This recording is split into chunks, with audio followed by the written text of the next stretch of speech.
ఈరోజు దేవుని వాగ్దానం లేవియాకాండము 26వ అధ్యాయం 11వ వచనం.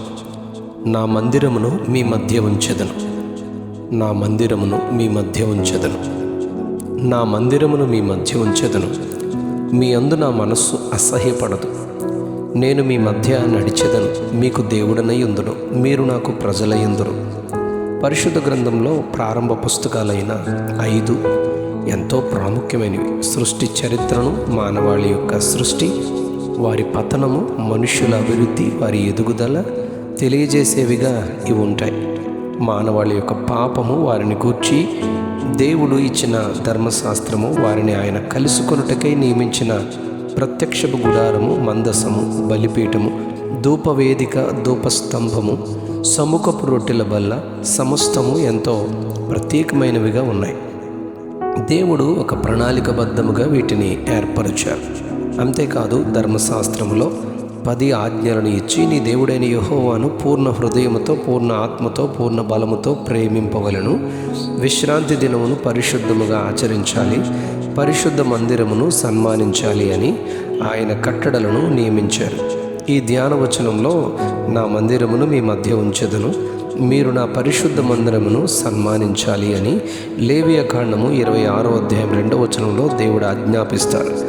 ఆయన కట్టడలు, ఆజ్ఞలు అనుసరించి, ఆచరించి, నడుచుకొని ప్రవర్తించిన యెడల నేను మిమ్మును, మీ దేశమును దీవించు విధానం ఎంతో ప్రత్యేకమైనదిగా ఉంటుంది అని ఈ అధ్యాయంలో 3వ వచనంలో నుండి 13వ వచనం వరకు అద్భుతమైన వాగ్దానాలు ఆయన చేశారు. వాటిని మనం తప్పక ధ్యానిస్తూ గమనించాలి.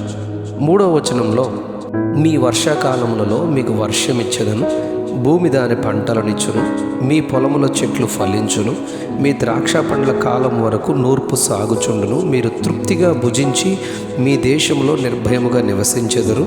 ఆ దేశంలో నేను మీకు క్షేమము కలుగు చేసేదను, మీరు పండుకొనున్నప్పుడు ఎవడనూ మిమ్మల్ని భయపెట్టడు.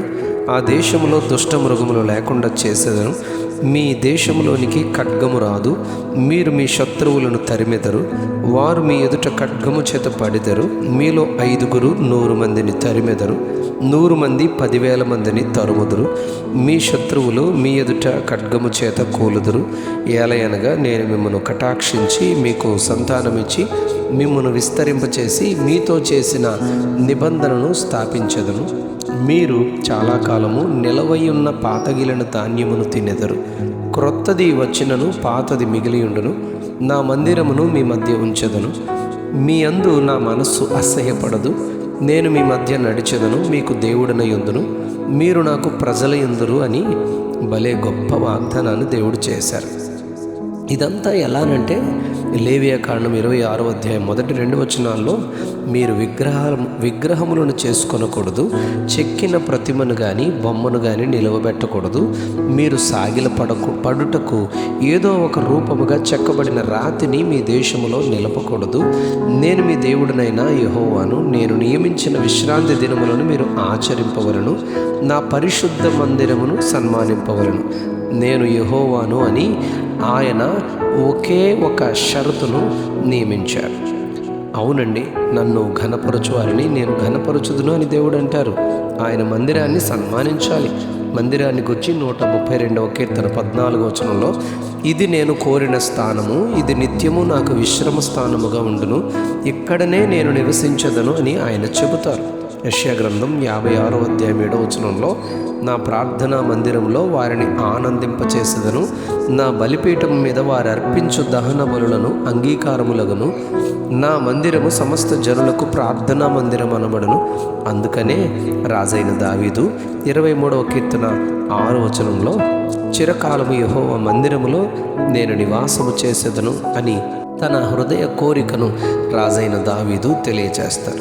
84వ కీర్తనలో, సైన్యములకు అధిపతి యెహోవా, నీ నివాసములు ఎంతో రమ్యములు, ఆయన మందిర ఆవరణములను చూడవలనని నా ప్రాణం ఎంతో ఆశపడుచున్నది, అది సొమ్మసిల్లుచున్నది.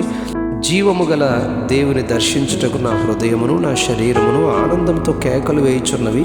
నీ మందిరమునందు నివసించు వారు ధన్యులు, వారు నిత్యము నిన్ను స్తుతించుదురు.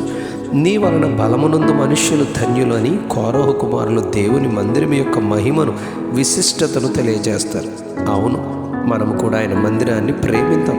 అట్టి ధన్యత ప్రభు మనకు దయచేయునుగాక. Amen, amen, amen. నా మందిరమును మీ మధ్య ఉంచెదను, నా మందిరమును మీ మధ్య ఉంచెదను. ఆమెన్.